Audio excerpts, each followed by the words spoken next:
The recording has started. Okay, let's call to order the Water Sewer Commission's meeting of Tuesday, April 22nd. It is now 5:35. Pledge allegiance. I pledge allegiance to the United States of America, to the republic for which it stands, one nation, under God, indivisible, with liberty and justice for all. All right, folks. Pretty soon we'll be outside doing this. All right, hold on. All right, I'd like to welcome everyone here tonight. I'd like to introduce everybody here. We got Steve Bishop, the chairman of the Water Sewer Commission. James Jordan, newly elected member of the Water Sewer Commission as well. Pam McAdams from Weston and Sampson. Steve Peterson with Weston and Sampson. Frank Fournier, superintendent, water and sewer. Hey, thank you very much, everybody. I'd like to start things off with the superintendent's updates, please. Thank you. Again, I'll extend a welcome to new Commissioner James Jordan. Thank you. Hope you realize what you get yourself into. It's for a good time. Can't wait to find out. Welcome, Jim the Norton. There you go. All right, I'm going to jump around a little bit here and try and make this as painless as possible. Touch off, had a few questions about spring flushing. As I had mentioned at a previous meeting, we will not be able to perform our regular scheduled spring flushing program. There's multiple reasons that went behind that decision. A few items that are worth mentioning are the fact that our area remains under drought conditions. These little showers that we get here and there really aren't helping too much with the deficit that we've seen over the past year to year and a half. That was one determining factor. Others are that we are performing system upgrades and system maintenance that could further disrupt the continuous availability of water to ultimately basically be wasted or pumped to waste during our regular flushing program. We're in the process of replacing two of the largest and oldest production wells in town, which is well 5. That was built back in 1972. Originally, we could pull about 700 gallons a minute from that location, as well as well 6. That was 1994, and that used to produce 600 gallons a minute.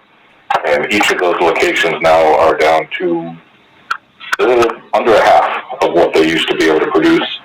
And we're not able to clean each of those locations based on design and failure of the component in the design. The screen on each of them has been compromised from previous cleanings. So the only possible cleaning that could be done there is actually an acid bath.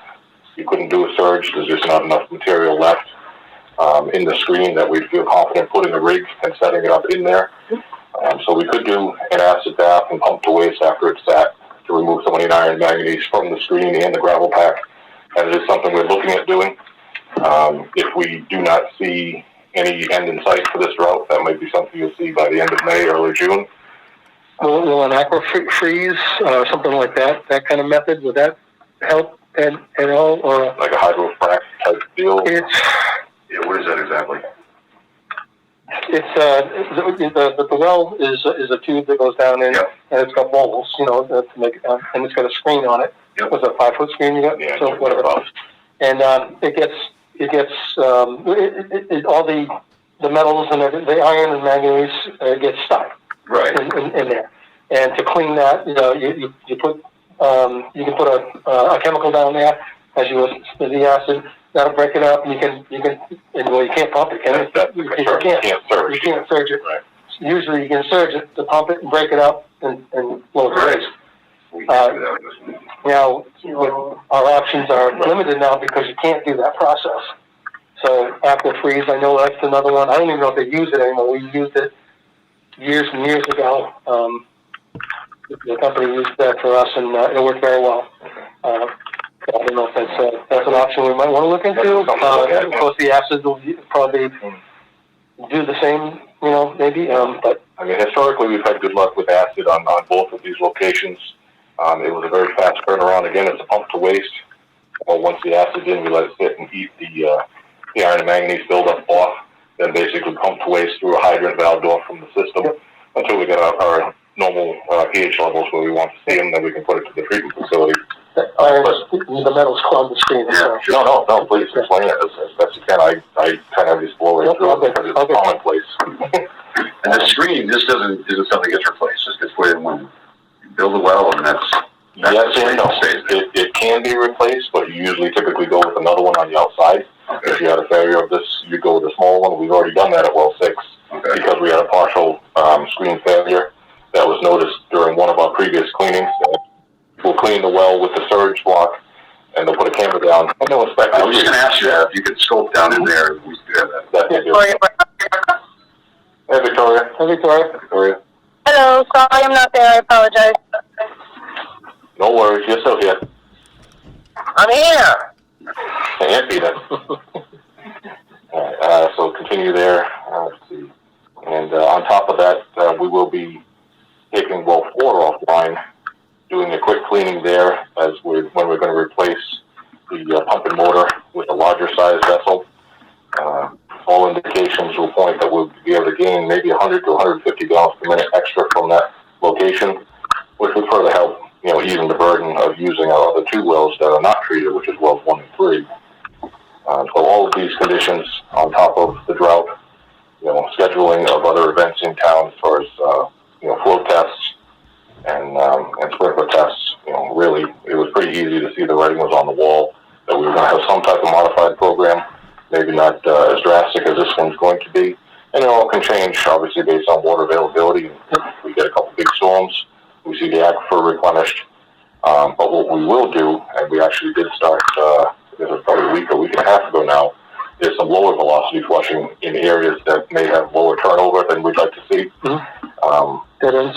Dead ends, yep. Areas, that we typically monitor the system, multiple different locations, testing chlorine residuals, and that's usually a good indication if your water is continuously moving, or if you're having some stagnant areas, and multiple things affect that. Obviously the pandemic, some of the larger buildings aren't up to full speed, so you're going to see some areas that didn't typically have low volume usage now are going to see those problems with water stagnation. So by taking system residuals in multiple different areas throughout the town, we can kind of make a map and usually judge, areas that we don't see turnover, lower than average residual or even higher than average residuals that may indicate a closed valve. So there's multiple benefits to the processes that we do, even though you're not performing a full system flush. So obviously there's the cost savings, the guys aren't out there, the equipment's not being beat up, the water's not being technically wasted or pumped underground to perform the process. We started last week. We had some cool weather, and we had the availability of having plenty of storage. So we did flush from the treatment plant on Pine Street down on Plain Street, down towards Pine and Pine Street down to the well. How did it look? They cleaned up with the longest hydrant ran 20 minutes, and we were about 500, 600 gallons a minute, which is extremely low flow for us. But the concern was we didn't want reverse flow in areas that have consistently seen a single direction flow, which would be Plain Street as it heads from the treatment plant to the elevated tanks. Are you doing this at night or during the day? This was during the day.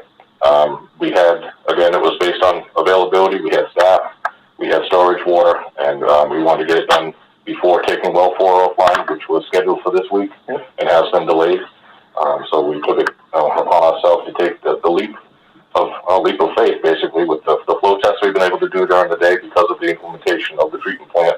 There has been no water quality issues. Are you flushing in conjunction with the water testing? Yes, we are. Okay. Exactly. I know we talked about that before. No, you had mentioned it, and that's a great idea. Trying to coordinate, there's required flow tests and sprinkler tests that have to be done for the town for larger commercial buildings. So all those events have to be coordinated through this department for multiple different reasons. Mainly, we want to be out there. We want to control the flow. We want to monitor it and obviously gauge what's going on. We can also look at water quality and impacts it may have. Plus, we're there. If there is a negative impact to the system, we can immediately react to it before it spreads out. By using this and having control over the schedule, we can also choose areas of town that we can utilize the sprinkler flow tests as part of our flushing program. So typically they flow at a higher GPM than we would right now, and using that water to scour the pipes and then coming back and sporadically cleaning up areas that may have outshoots off of those main trunk lines. Again, it's a game. You're playing the game with the water, making sure you control where it goes. You can't isolate when you do a sprinkler flow test, but afterwards, if you wanted to isolate and pull a side road, then you could do it because it wouldn't impact the test. So there's multiple things going on to try and keep the water quality where we want it to be, where it has been, and if there are any areas that are deficient, it will improve them. The one thing that might come out of this is there actually might be some complaints for chlorine smell, which, believe it or not, is a good thing. Most people don't like it, but if you can smell it, you know the disinfection is there, and that's the reason why we're turning the pipes over, is to maintain a regular level of disinfection throughout the system. Does that mean if that smell was there, it's always going to be there? Pretty much. No, a lot of times you'll get it. It'll sit in the home's plumbing for a while. You turn it on first thing in the morning, you get a pretty good smell, and then it'll go away. If you're in an area that's very close to the treatment facility or one of the well locations that is going to have a higher level of disinfection because it has to permeate throughout the system, that may be something you get used to, or maybe a continuous notice.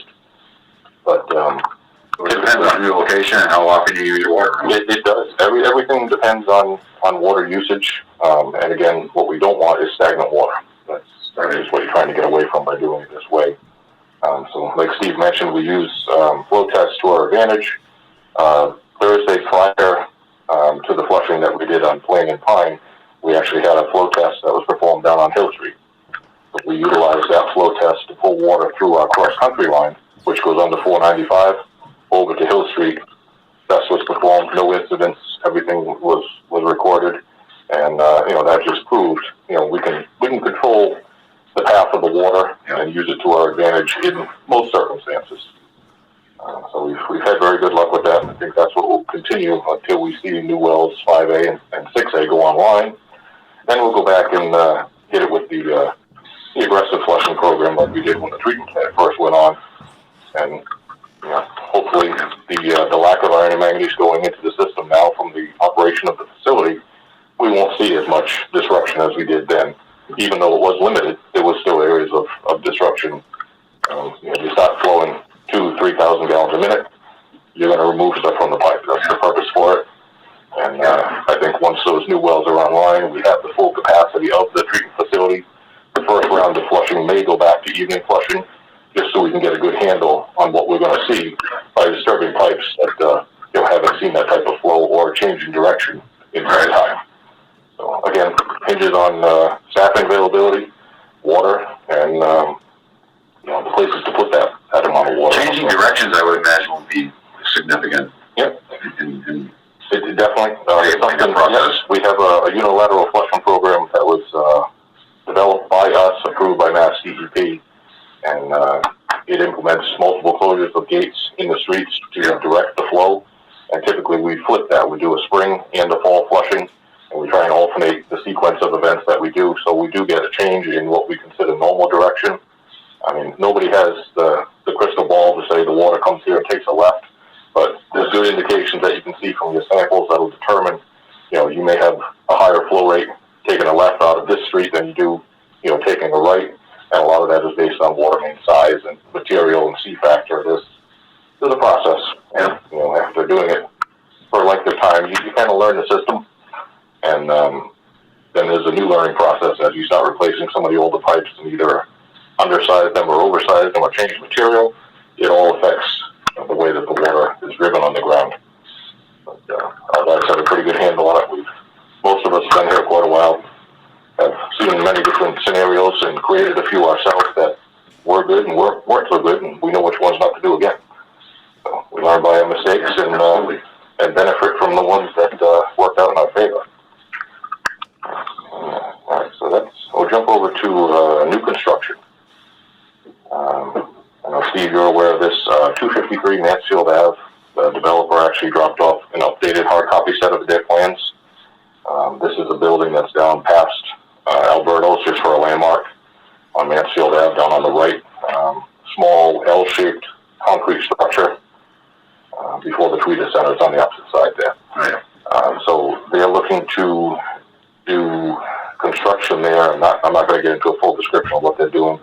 But basically turning the building structure into a parking area and possibly cantilevering or putting up on some type of structure of a building above it. So it would provide plenty of parking underneath based on the lot and the square footage. The one thing that I'm still not okay with, and I've read it and I still don't understand it,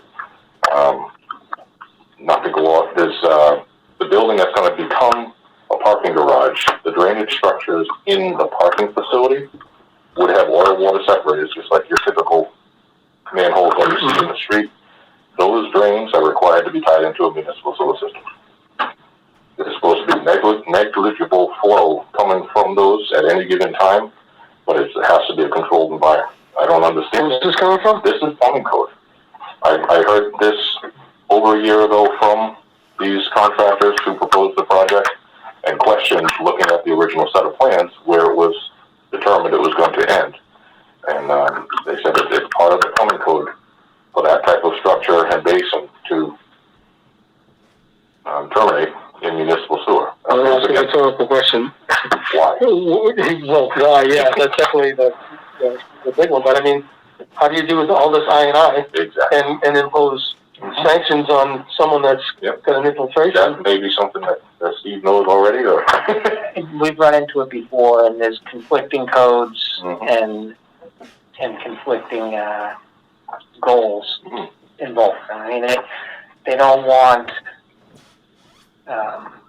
the product, within the water getting into the drainage system either. So it's kind of in that middle area. So is this a covered this will be area? So it's under, it's the garage. So it's a garage, they're building something above it.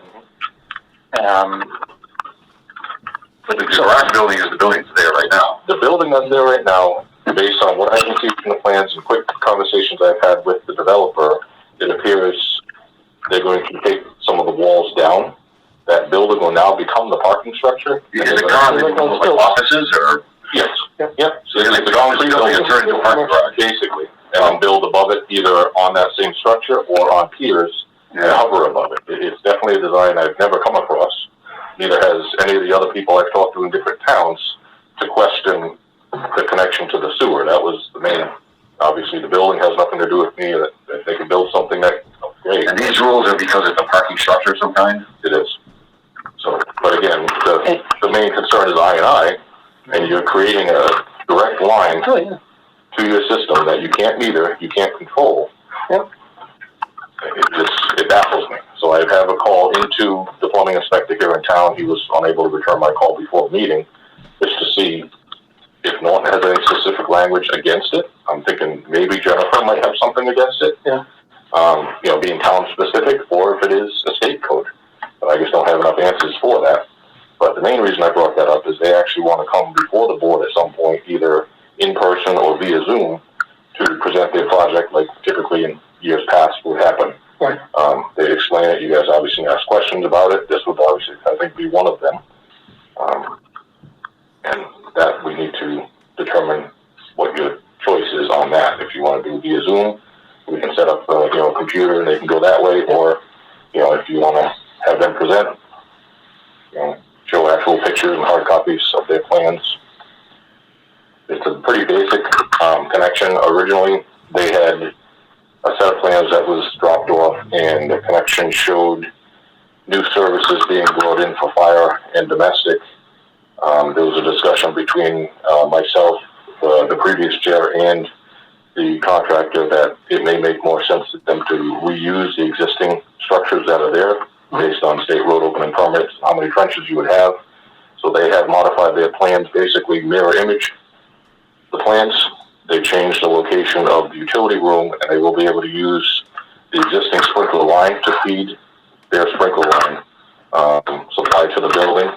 They will have to do one connection for a 4-inch domestic to feed the building separate, and the fire department has actually required them to install a hydrant directly in the middle of the property, even though it's sandwiched in between two. Yeah. So that's out of our control. They follow their recommendations for location on hydrants. They're 500 feet away from the next one? Oh, less than. Less than? Mm-hmm. They wanted it directly in the middle. My assumption there, without speaking to fire, is probably a Siamese connection on the building. That would allow them to put a pumper between it and charge the system if there was a failure of the sprinkler, similar to what we've seen in other construction around town. The dead end. Up the street, the other development that's going in behind McDonald's, Yeah, right? 195 Mansfield Ave. What are they doing for their drainage? Are they doing something similar, or is it because this is structured the way it is, that's why these falls under this? Okay. This facility here has two sets of plans for drainage. They have their roof drain runoff and parking lot runoff that goes through oil and water separators and goes to multiple level slow drain filtration basins that are on site, same as what 195 is required to there, but the difference here is there's a parking structure, and these 2 or 3 drains in the center are what's in question about the connection. These are drains within the parking structure. They will be indoors. They will be basically under a roof, but, the concern is obviously if we don't typically have winters anymore, but if we did and you have 40 cars parking under there just for a number to pull out of the top of the head, all of that ice and snow and salt melt comes off, now goes in there. Yeah. The potential is that you will see that going into your sanitary sewer. Yeah, I have ran into It's it. Well, I've been talking to people too, but it's, because we've come up against it. I mean, I don't know, obviously there's a reason they don't want it to come to the storm. The nature of it. So you're not necessarily, you make provisions not to let stormwater in terms of a rain event. You're going to make sure that everything's graded properly, that the stormwater isn't coming in. So you're not getting stormwater runoff. It really is just melt off of the cars, or which would be or if they're worried because if the cars leak, if it's leaking fuel or oil or whatever, that's why they don't want it going to the storm drain, even though you have the oil water separator requirement. But imagine you could, they won't want to do. You could require them to put it to a tight tank and have them pump it out. They can. It wouldn't be connected to anything because it's gonna. I don't know how. It's gonna take a while. I assume they have a good amount of volume and area that they could create some storage. Where they didn't have to pump it too often. It's not a ton of water, but normally, it's just an area of concern. Like as Steve knows, Howard and our sewer department and ourselves, we work feverishly to control I&I with studies that Weston and Sampson has done with changes to our rules and regulations for specific connections, to try and make them watertight. And now basically we hand this to somebody as an opportunity to do anything they want. Who is going to monitor it? How often is the cleaning frequency on those catch basins?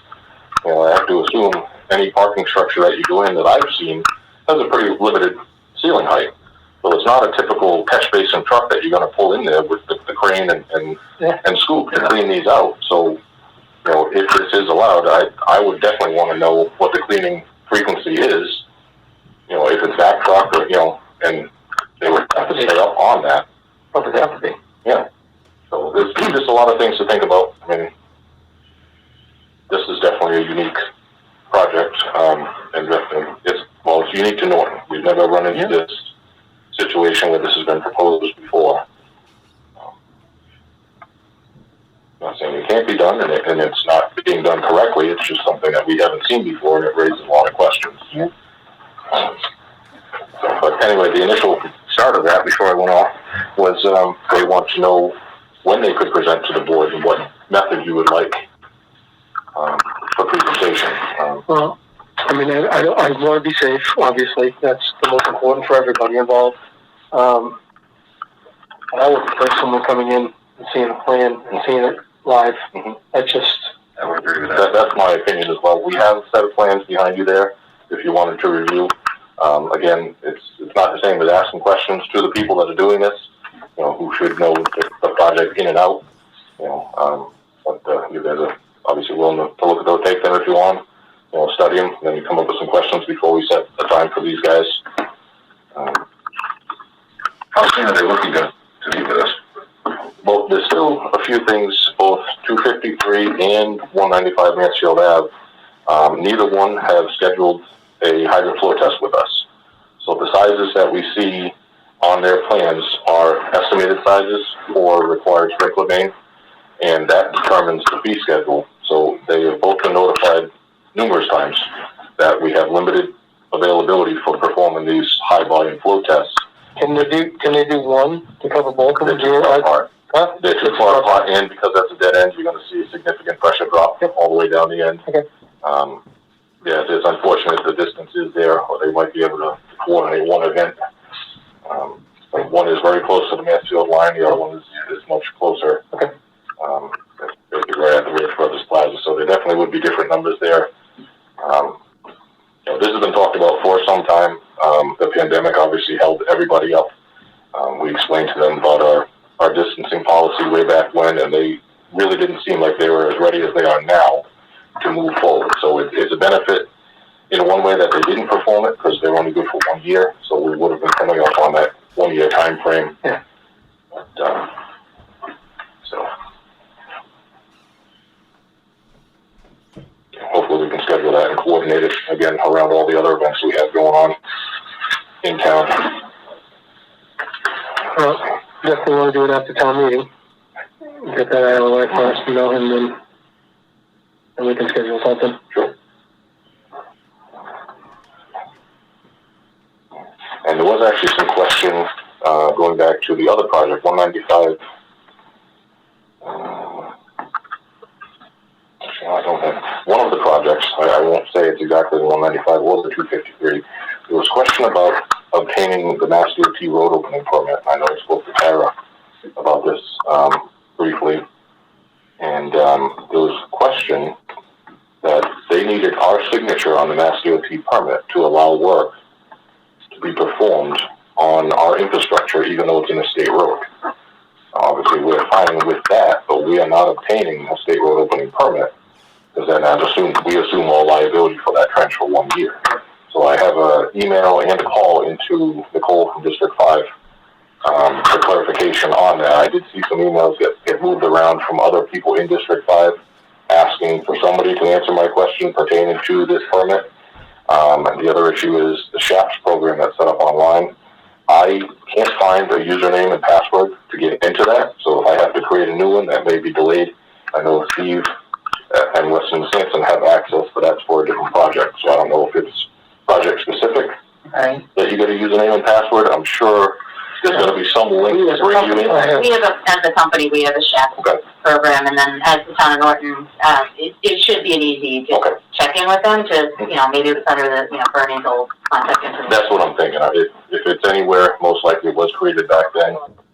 We checked with the office staff, and they remember way back when we used to do it in paper form. Oh, yeah. Yeah. And send it in, and that was the last time that there was any major work done, other than our blanket policy that we have for emergency repairs, which is separate. So that even that isn't able to give me access in, because that was created prior to me taking the. Could I use my account on the matters, I suppose? You need to still do your own. Okay. Yeah. So I'm sure we will run into Nicole at some point, most likely in the paving process. She might be around. I haven't heard from her. And she could be on vacation. Good for her. Yeah. I wish I was. And so we'll go with a couple last things here for cleanup. I'll give some additional updates. We took our PFAS samples, our first round, last week. We do not have any indication of how long it will take for the turnaround time. There are multiple municipalities taking at the same time based on size. So we do expect some delay on those. Would you go through, yeah, because they send them out. Yep. So I'll take that along. They get packaged from there, and they get transported to a special facility. John and I completed the ASR, annual statistical report for 2020 that was sent off. I believe it was the 22nd, whatever day today is. We also met numerous times with the crew from Mansfield Water on their project that they started down the Grove for water main extensions. I'm not easy to deal with. No comment. So they actually had some good news today. They found ductile iron main on the end of Azalea Road, a lot further down Okay. anybody anticipated. Okay, good. So by having Mansfield guys down there instead of Lopes Construction with the smaller equipment, they were able to cautiously dig around and find the pipe where even our locators weren't picking it up, which is very odd. Yep. We have brand new locators. This is classic. You should be able to nail that pipe with the frequency. We've got it a third of the way down the road. There must be some type of connection or something there, whether it was a repair, and you just lost the continuity on it. Yep. So next best thing, you bring out the machine and you get a good operator in there. So thank you for Mansfield for leaving that in the ground for us. Okay. Makes our job a little easier. Yes, Steve. Right. I think I mentioned at one of our previous meetings that we received a letter from SCEP that we were eligible for a reduction in frequency on our lead and copper monitoring, similar to what Mansfield have. We also qualified for a one-time reduction in the minimum number of sample sites. John was able to make changes to our last approved lead and copper plan that was submitted to Jillian. She promptly called and thanked us for the submittal, and was going to be getting that sent off, I believe, to Jim. When do you start the next round? The fall? The fall, yep. So that'll be a reduction in the frequency and the number of sites. What do you do now? What do you do? 30? 60 now? 60 twice a year. So we're going to go down to, if we get approved, we've requested 30 for the once a year. So we go from 60 twice a year to 30 once a year? And that's based on previous rounds of samples coming in under the MCL, well, actually way under the level. There's a certain number of rounds of samples you have to take to satisfy their concerns, and thankfully we've been able to maintain those numbers. How long of a time period do the samples get taken out? Those 30 samples, is that over the course of a month, or? Those are actually homeowner samples, which makes it very difficult to obtain. So it is specific locations based on age or type of material that was used in the building of that home that are selected by the town, verified by the assessor's map. That is then sent to DEP. They also verify the information and either approve or deny a site based on information you've given them. Then this is all done without the homeowner's consent. We send letters, or we stop off, explain to the residents why their home was chosen, and that they are usually within a very small number of people based on the age of the home and the construction of the plumbing, and we request that they assist us with taking these samples. We send them letters for reminders prior to the sample bottles being dropped off with a specific date and time and location, front door, side door, garage. Our guys would go out, drop those sample bottles off at that location. We request to pick them up the following morning. There's specific requirements for how the sample has to be taken. A certain amount of time where water isn't used in the home to get the most available contact time. But it's being done by the homeowner. It's being taken by the homeowner. We supply the bottle, we supply the paperwork, we request that they fill out the information on the bottle and the paperwork to make it a valid sample. We collect them, we send them to the lab. Okay. We get the results. There's no way to know that they specifically are following the Unfortunately, no. right? I mean, Nope, exactly. It's all on the honor system. And it's easy, too. You're just filling from the same first draw of the day. It's a very simple process. We have some people that are faithful, and it's out there before we show up the next morning. They're up and out the door. Others make it very difficult to obtain the sample. And then we have people that obviously have moved, different age groups in the home, operate different times of the day. So some of those locations become very difficult to obtain the amount of samples. And if you don't collect the minimum amount of samples, now you get an NON from DEP. You can have to go back and do additional samples. You could lose your reduction in sample. So there's multiple unfortunate events that are out of our control for that. And then there's always the possibility, and unfortunately, as much as I hate to say it, we've seen water in these bottles that we know doesn't represent what's in the system. It's just not. where do they go to have the actual analysis done? What labs doing that? Analytical labs in Middleborough. Analytical balance. Analytical labs, excuse me. And those results are sent to DEP after being electronically filed. We also receive a copy of them. We take that information, we put it on an approved form. We send that letter with the results of the sample to the homeowner. We keep them here on file. The same lead and copper bottle samples in different sizes are also required for the schools and daycare in town. And they have different forms that's filled out, but either way, everybody gets a copy of their results. Now, is that lab that we send these to, with a choice where we send these to, or is it? Certified, the closest certified. Alpha Labs now seems to be a more popular place now, and they're now state certified. You must work with them, because they do a lot. We have worked with them, yeah. That's why I'm curious. We never worked in the lab in Middleborough. Yeah, they're all water testing. Yeah. They don't do Alpha, it does air. Actually, I have a friend that does the air testing over there. Okay.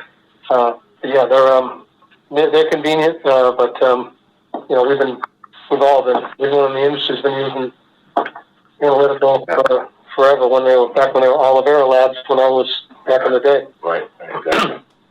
But yeah, that's who, and a lot of the samples such as PFAS and their secondary contaminants, I think, the VOCs, stuff, they send those out to whoever they send them out. They don't have the ability to analyze there, so they have to. And it just takes a And we're sending them directly to the lab. We don't send them to DEP, and they send them all. We bring them, but they're also part of DEP, where they have an electronic DEP, eDEP it's called, Yep. and they send all the stuff to the state, all the results and everything, so we can access it with our we can log in and get access to all our information, but DEP has what they can look at them as well. But they see it before we do usually. Yep. Yeah.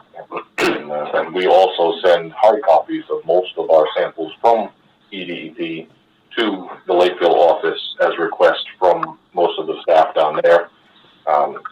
Sometimes issues getting into the eDEP site, and it is not a very user-friendly site. So you have to understand how to get around the site, and even then, if it has a glitch, it can be problematic. So they appreciate the hard copy. They like that. There's an electronic reporting tool for air as well, and it's the same thing. It never works right. It doesn't do what you want it to do. It's difficult. And even still, there are some glitches. A few of our samples, for whatever reason, get rejected from the eDEP site when they send them over. So we have direct contacts to staff in DEP Boston that will request certain information be sent to them because they're not privileged to it. So it's just a good working relationship. And if there is ever an issue with a sample or a question of some wording on the paperwork, that we can call the lab. Most of us are on a first name basis with them there. It's just a good working relationship. And I'll jump over to sewer. Not to take away everything that Steve has to say, but last Thursday and Friday, they started the milling the surface on Route 123. This is the first step prior to permanent paving. In the areas that were excavated during the install of the sewer main and sewer lateral, there was a lengthy discussion between the board, Steve and Ryan at Weston and Sampson Engineers, about benefits to the town for choosing to pave the entire road width, curb to curb, as opposed to what we were required to do based on the contract agreement of the trench and the center lane to the curb on one side. So I'm not even going to take over on this. I'll let Steve finish this one. If he's happy to finish the project. Yeah. So you're off. I'm good. Thank you, Brent. Yeah, so they have completed the milling, and what Frank was alluding to, the commission, we met subsequent to the last commission meeting and talked about full width versus lane width. So it's a state road. The state permit determines to what extent you have to do the final paving. And we had a site walk with Matt DOT, and there were some areas where they said you have to pave the whole length, because with the sewer, there's cross trenches. So just because the main line sewer was on one side of the road, there was still a bunch of cross trenches going to the other side that needed to be paved. So long story short, there were some stretches, significant stretches of road where there, Mass DOT wasn't necessarily requiring to pave the full width of the road. But after we discussed it more, we determined that it made the most sense to just pave the whole road. Because at this point, for all the heartache and pain that has been caused for that work out there. We want to leave it with the final product. That's a smart way to go. Yeah, I mean, because you were still going to have to do the little cross trenches in the areas where they were far enough apart. And you know, it's going to be about people. And Mass DOT was thrilled that we're paving the whole thing. Yeah, They wanted us to pave the whole thing, they just weren't. They were kind of working with the town from a cost standpoint. Yeah. And in the end, it just, so anyway, so the entire road is now milled as of Friday. And starting tomorrow morning, as far as I know, the weather's going to be, I know we're going to get, we're projected to get off and on showers or whatever, but, so they're going to do one half of the road tomorrow. How come they didn't start today? Because the crew wasn't available. So the milling crew is separate from the paving crew. Typically we would have liked, ideally, it's nice to have the milling crew come through and then the paving the next day or, not more than one day later. The milling crew was available last week during school vacation week, so we did it. Have less impact for those 2 days on the school bus traffic. The biggest impacts are to the schools. And so now tomorrow they've been told and directed that they can't be out on the road before 8:30. So that will get the buses to the school, all the drop-offs. The students will be there, and then they'll start paving. Their intent is to pave one side, so they're going from, and I believe they'll do it the same way they built, around Fernandez Circle. I think they'll start on the school side. I'm not going to get involved with east-west or whatever. So the high school, Yale School side of the road, they'll do that lane, that entire side of the road from Fernandez Circle up to the Housing Authority tomorrow. And that'll go right through the afternoon commute, but that should put them past the high school before the school gets out, before that 2 o'clock dismissal time. So they'll still be dealing with alternating traffic, so it will definitely affect people. The dismissal time at school, more so the parents coming to pick up the kids. It'll take them longer to get there and get home. I'm sure we do, but do we have signage and do people, to get the word out to the people know? Okay. Yep. Yeah, I think we did a pretty good job. So they've had the flashing boards up for a while, and now everybody knows because the road's milled right now. So it's so there's a dip there and the raised structure. So it'll be nice to get those paved. So one lane tomorrow, and then the next day the other side. So that they'll get that one, and you get a chance to cool down, and then you can drive on that side and transfer over to the other side. So hopefully that'll go smooth. And the milling process, from what I understand, went very well. Ryan, the guy in the field, was very pleased with the miller. It's aggregate industries. Oh, they do. And they do great work. So this is what they do. So it was nice. It changed. Yeah. There wasn't a lot of fighting about why'd you do that. There weren't a lot of questions on what they would do. Good. So anyway, that's good, and knock on wood, we fully expect them to do a nice job on the final paving.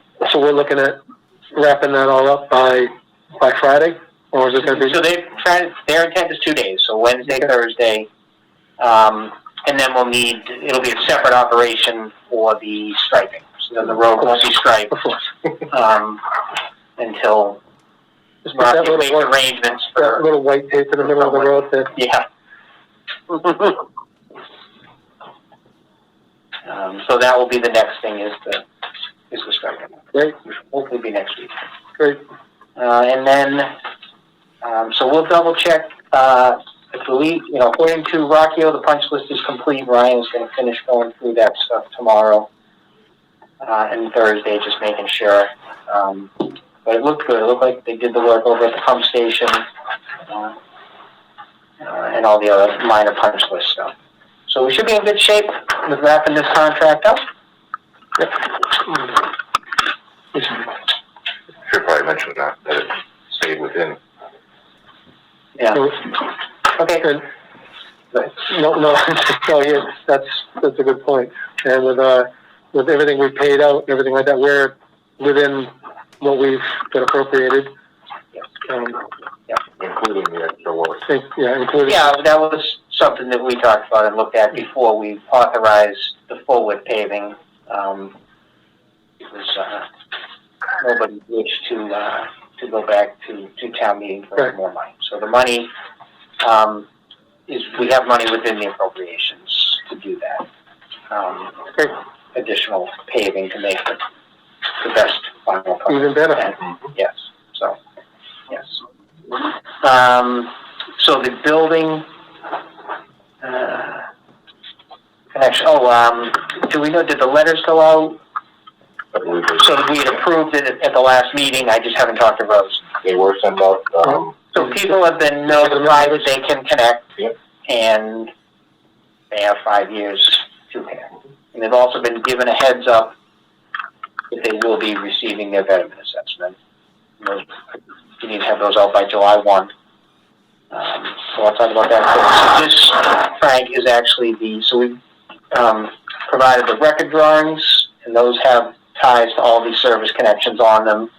And these are 8.5 by 11 blow-ups of all the tie cards, by property, numerically. I sent you a PDF of that, so that'll be good for to have here in the office. So when a contractor comes in to pull a permit, or to look to tie somebody in, I want to tie in number 95 West Main Street, look through the book, find the ties to where the stuff was left.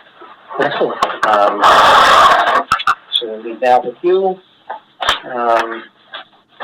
Let's see, in regard to Betterment Assessments. Oh, legible, I love that. Well, on the... I love it too. Yes, it does. Okay, and then as far as the Betterment Assessments, so we're just making, we did run, Ryan finished today running the numbers. Rose had sent us the updated water use records. No significant changes. I think one property went from 4 betterments to 3 based on their current water use, and they were borderline before. So, and the regs say you're going to use, if it's an existing property, you use the two most recent years' water use data. We did kind of look at it closely because it included within the pandemic, that obviously had impacts on the commercial properties' water use. So, the residential homes, the water use might have gone up because people are home more. Sure. The commercial properties weren't seeing as much customers, but it didn't change things on any of these properties really so we had originally looked at data from 3 to 4 years ago, because that's what we had when we originally did our initial projection. So anyway, and we had talked about this table before, so we're just finalizing this betterment table. We'll get that to Rose, and we had already kind of talked about some of the questionable properties and, in terms of how to handle them, just the unique situations, properties that have a residential use plus a business out of the same property. So we'll get this to Rose, and she's going to deal with the treasurer and the assessor in terms of making sure everybody's good with the table. The addresses, the most important thing from them is they've got to get the owner as of January 1st of this year, make sure that some of these could have changed since the data was provided to us a while ago. So, and then we'll have a tally of who's getting the assessments, and they'll handle sending them out. And we'll continue to monitor that. So, Excellent. I think that's all I have on the West Main Street. We did have for Cobb Street, we had our electrical engineers out one more time to take some measurements. They told me they'd have something by the end of this week and be ready to talk. They think they've come up with a way to further reduce the shutdown time. I need to see what it is, and then we'll talk to you, and we'll meet with Howard out there about his ideas. So so Cobb Street right now, phase 1 repairs, there's quite a bit of work that's ultimately going to get done out there, but right now, replacing the generator, being proactive about that. Old generator, can't find parts for it, it's on borrowed time. So we're going to, and the only thing that we're trying to iron out as part of the swap out is minimizing how long the station has to be shut down. Because they have to take the power out completely for a short period of time in order to switch out the generator. How long? There's not a lot of time. How long is that process?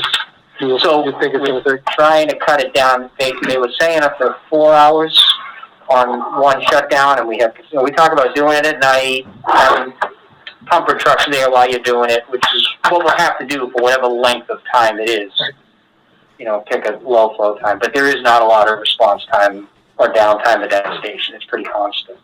Cobb Street is one of, if not the main. Yeah, it's definitely the heart of the system. Everything funnels through there. So that's we're working it out, and we'll figure it out just so that before we put it out to bid and get a contractor out there, we have a solid plan in place on what they're going to do, how they can minimize how long the station will be down, and what they're going to do while it's down to make sure that we don't have sewer backing up. Hopefully we'll be getting that out to bid in May. We'll be ready to advertise in May and then get it. So you should be working on that this summer. And then I don't know if there are more, putting in money for next year for more repairs. Phase 2. Phase 2. So after July 1. So where is the generator now? So everything, it's up and running, and The new generator? No, the existing generator is fine. We're trying to be proactive, so it's working. So the station is just operating. But didn't we appropriate money for a new generator? Different location. Oh, okay. Sorry. Oh, okay. Yeah, I don't. Yes. Sorry.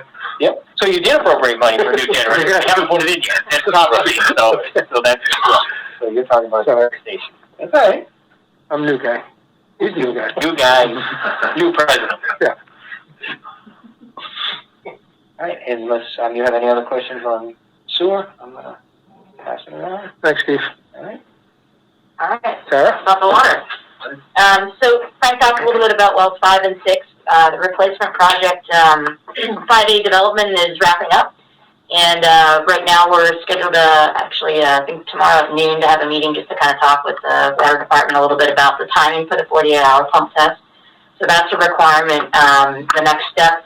And that'll be the full flow rate at that well 5A for 48 hours straight. So we just need to talk about, how we want to adjust the setup, and then talk to DP just to confirm if we're doing anything a little bit outside of the original anticipated plan. But we are in the drought, so that's our biggest concern, making sure that there's enough water in the tanks beforehand. Possibly that might be good. But typically what you would do is you would shut down wells 5 and 6 for this 48-hour pump test. So that's possibly a little bit before that 48-hour starts, and also you want to kind of just let the aquifer settle in and have everything. So we've got monitoring wells around and keep an eye on all that too. So it's 48 hours that we'll be running the new well, but actually it's kind of more of a 4-day before and after. So that's where I don't think that's going to be the option. So so we're going to just talk tomorrow a little bit about how we want to stage that project. So the good news is that it's ready to go. We just need to get to that next level and deal with the situation that we're at hand right now with the drought and ongoing maintenance throughout town. So also water quality sampling is coming up too. So we kind of want to make sure we do that afterwards. So routine monthly water quality sampling. And then, so the screen has been ordered. About a month or so was basically the fabrication time. It sounds like it's going to be shipping. This is for replacement well 6A. Shipping maybe on the 11th, and that'll be within a few days. It should arrive. So the plan is hopefully by the end of the week of May 14th, the gravel pack and the screen will be on site and ready to start the work at replacement well 6A as far as development of that. So, and that's kind of a 2, possibly 3 weeks time period or so, and then we go through the next step of the 48-hour pump test on that one too. So. We had some very good results from 5A, though. So we are looking at, I know that the permitted amount is 700 gallons a minute.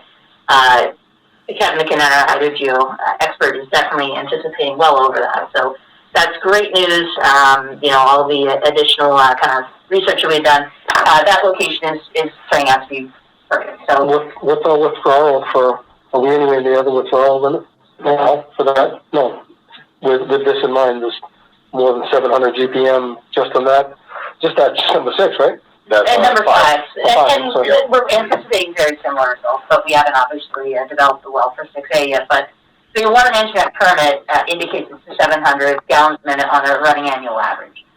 So peak demand, you can actually pump more than that, but you just have to maintain that that lower flow rate over the average. So the good news is that currently you're probably around 350 or so, maybe, if you're getting that.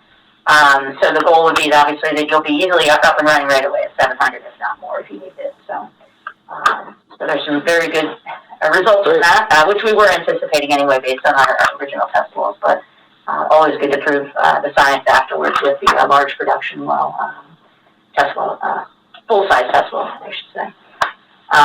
So as far as that goes, we'll have a little bit more information, but we just want to make sure the treatment plant and everybody on distribution is comfortable with what we're planning to do for the 48-hour pumping test. But right now we're thinking maybe the week of the 10th might be a good timing for that. So, but we'll come up with that more at noon tomorrow. So as far as I think that's pretty much it with 5 and 6. I know that there's the plans to do some cleanings at those, and also with well 4 cleaning, and that's all, the same contractor for the drilling contractor will do that, the cleaning work as well. So that's all just going to be intermixed with that scheduling and timing for that. So kind of leaving that up to how did you guys, the driller and water department, to discuss the best course of action for that. But I think it sounds like potentially do the pumping test, get 6 up and running, and maybe do all 4. But we can talk about that too tomorrow. Yeah, it's up in the air. I know we were ready to go. The parts, the pump and motor are in. I think Frank's guys were ready also. So that'll be, I know it's in the discussion for tomorrow. Yep. Excellent. Okay. So we're going to mobilize? There will be a mobilization. 6 of them. I'm not telling Luke. So that is pretty much the summary on the wells. It's just, not too much of a difference except the fact that we finally finished the development from the last. We have a little bit more fine-tuned timing for that. So if there's any questions on that, let me know. So it's good news. It is good news, yeah. So we're getting there. The next project is the treatment plant. As we've talked about at the last meeting, the last hurdle is just conservation, and everything else has been complete at the treatment plant. It's up and running. Obviously, we're pretty much closed out. Final pay estimates were approved at the last meeting, so we're going to put in the final SRF application for closeout for that, and get that finalized, basically. So good news on that as well. Just a little hurdle with the next meeting at the Conservation Commission, but we don't anticipate any issues. We've been in communication with the agent, and do you have a meeting time with her? so she's already done her site visit, which is good, and she had reviewed some of the additional information that she had requested at the last meeting, and there was a meeting last night, but we deferred because our signs aren't officially up and they won't actually approve a certificate of compliance unless these signs are up. So we wanted to make sure we sent a map indicating exactly where we're going to put the signs up, and we just want to get approval for that before we get the signs from conservation and then have the contractor install them. So they just be on 4x4 posts, wooden posts, and posting little signs that say 25-foot notice, or the exact language is specific, and it's in my email. They're putting a 4x4 post just for that little sign? I don't know how big the signs are, but they're providing them, so we just want to make sure it's exactly what they want, and it's where they want them. Because the 25-foot no disturb zone is a little bit, it goes across the roadway, so you're going to be driving back and forth through that in this one little location, so we were thinking of just putting them all along the edge of the road for that, 100 foot or something like that. So just want approval first before we put posts up that aren't supposed to be in the right location. So, but it's signed just so that we're proposing 19, I think it is. But and get that confirmation, then we'll get somebody over to the town hall, pick up the signs, and get them installed. So, and that will be hopefully. I know, thanks, Peter. We were trying to get finished before Steve's paving, but I don't know. Funny how the tide has turned. Yeah. I was banging on rocks, bragging about how you were almost done. It does roll down. So close. I thought we were going to get it. So, It's still a race. It's still a race to the finish. Yeah, I didn't hear about the striping. Like, Yeah. I got a little bit of time, but. You guys got a coffee bet on this? Yeah. Well, that's good, Tara. Yeah. That's always good news that we're going forward and the things to come. Certainly with optimizing the wells that we have over there. So, good deal. Yeah, and we'll talk a little bit about that over the next few meetings of just next steps with when we want to get to well 4 and start the test wells for that, because that is next in line for replacement and optimization and just checking in with the operators of the last few months, making sure they're comfortable and their comfort level on operation of the plant and what was warranty, what is still warranty, stuff like that. So hopefully at the next meeting I'll have our final closeout. Also, I know we've been providing a little bit of extra services just over the last several months to just assist with just things that have been coming up. So our original contract was supposed to, I guess the last amendment we processed was supposed to close out in January. So, but we order a plaque.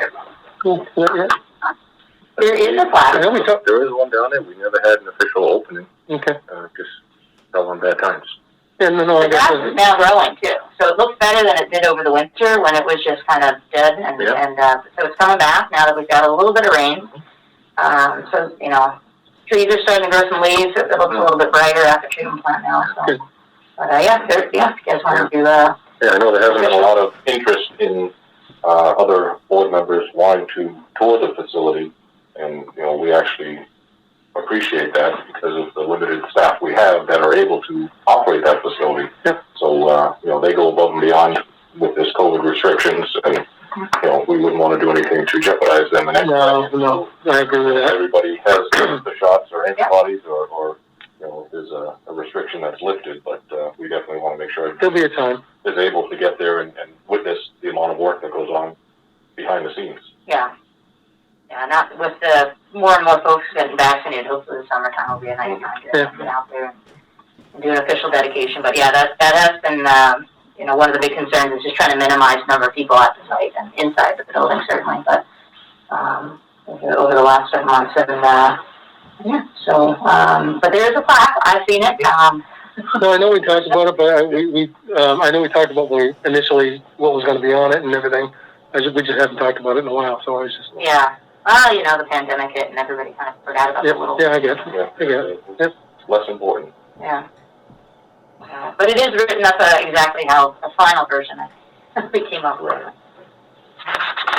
So, I don't know if there's any questions on the treatment plant. Yep.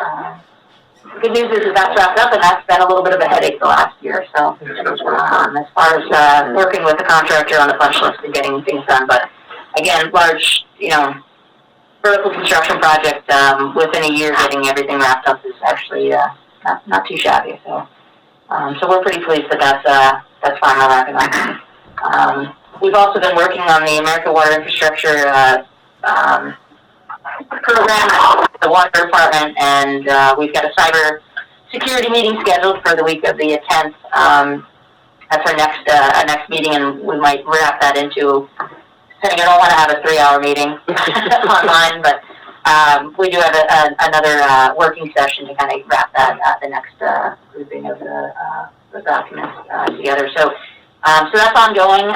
Good news is we've scheduled it with the towns, the SCADA, cybersecurity, as well as the water treatment plant cybersecurity folks. So kind of merge them together, talk about holistically what impacts if, say, the computers here go down with your townhome versus what's going on at the treatment plant, which is more or less separate. So try to get that all wrapped up into one document with potential concerns with that, and just overall the whole resiliency and vulnerability of the water system as a whole, and taking that to focus the rest of the AWIA information. So that's ongoing, and as Frank mentioned, the ASR was submitted. We've got Pine Street paving in the future coming up with the Highway Department, and then we were looking into some possible federal funding, and we'll see how that goes. Not holding my breath, but there is some available federal funding that the town was contacted directly about putting in some projects, and it's the first time in many, many moons that this opportunity has come about, but there's a potential that we can possibly get well 4 replacement paid for, as well as the construction of wells 5 and 6. So that's something that's on the table right now. And we're hoping for some good news, but the good news is it actually was selected as one of the top 10 projects that the congressman is going to put forth for the 4th district. Fantastic. So, yeah. Nice. So made the short list, Yeah. and then just need to fight across the state now. The next step. So Good. so we'll see. We met those 2-hour deadlines. Yeah, you know, which is, I apologize, there's a couple emails that I did not read, to make sure that we met those deadlines, but, yeah, emails come in and, hey, by, Friday, and it's like, you get it, and you're like, oh, it's Thursday, okay, and you're like, this Friday? At 4 p.m. Yeah, but, I'm not on vacation, so it's good. All right. Thank you, Tara.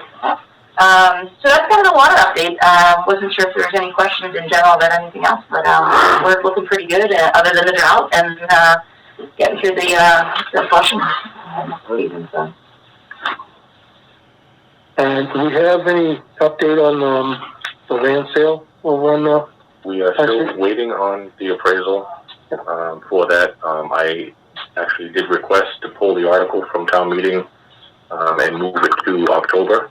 Yeah. We know there's other things that may be coming up between now and then that may take priority, but we don't have enough information to make a land purchase. We're looking at property on Pine and Crane that is currently in Chapter 61A, which is agricultural. So it's required to be offered to the town first before it is put up for sale, if they do determine they want to sell it. So we have appropriated funds to do an appraisal of the property, see if it's something that we can come up with an agreed amount between the water and sewer board and the property owner, and then it would be something we would be interested in pursuing either for additional protection around a Zone 1 or a Zone 2 well protection area, and also a secondary use as a possible new source location for a new well. It's not too often that land comes up available to the town. Right. It's even more difficult sometimes to come up with an agreed upon price where we don't have enough information to even start the process. We pulled it from the town meeting warrant, and we'll move it to October, hoping that the parcel is still available. Once we have everything on the table, we know what the valuation is. That doesn't mean that's what the homeowner or property owners believe the valuation is, so you come to an agreed upon amount, and then it's determining if you can afford that property. There is a grant that was available for land purchases for Zone 1, Zone 2, aquifer recharge, quite a few different things.